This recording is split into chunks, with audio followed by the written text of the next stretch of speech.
अस्सलाम वालेकुम प्यारे दोस्तों, कैसे हैं आप सब। हम फिर से हैं एक नई मुनफरिद कहानी के साथ। उम्मीद करता हूँ आपको ये कहानी पसंद आएगी, और अगर कहानी पसंद आए तो लाइक बटन ज़रूर क्लिक कीजिएगा और साथ में हमारे चैनल को सब्सक्राइब भी कर लीजिएगा। शुक्रिया।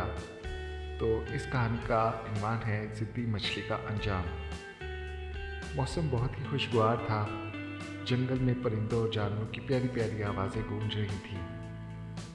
पास ही एक बड़ा तालाब था जिसमें बहुत सी रंग बिरंगी मछलियाँ रहती थीं। इनमें नीली और पीली मछलियों की आपस में गहरी दोस्ती थी।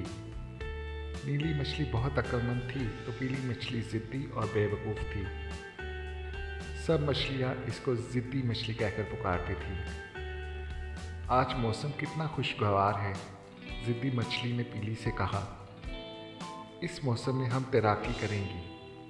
ज़िद्दी मछली की बात पर नीली मछली इसके साथ ही तैरने लगी। अभी थोड़ी दूर ही गई थी कि इन्हें दो मछेरे दिखाई दिए। इन्हें देखते ही मछेरों ने वहां जाल डाल दिए। ये देखकर दोनों मछलियां वापस अपनी साथी मछलियों की तरफ बढ़ गईं और इन्हें मछेरों के खतरे से आगाह किया।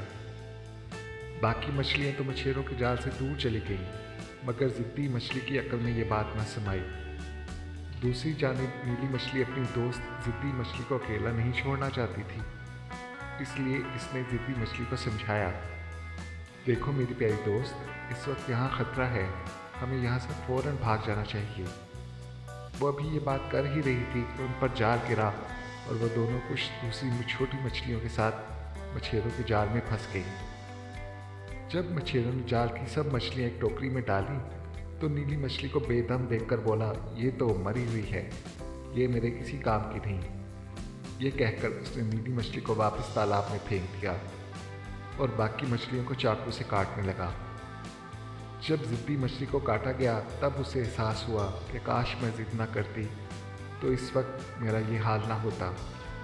इस तरह ज़िद्दी मछली को सज़ा मिल गई और नीली मछली की बर वक्त तरकीब से उसकी जान बच गई।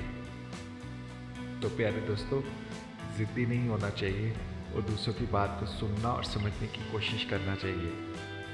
तो मैं उम्मीद करता हूँ आपको ये कहानी पसंद आई होगी। तो फिर मिलते हैं नई कहानी के साथ। अल्लाह हाफ़िज़।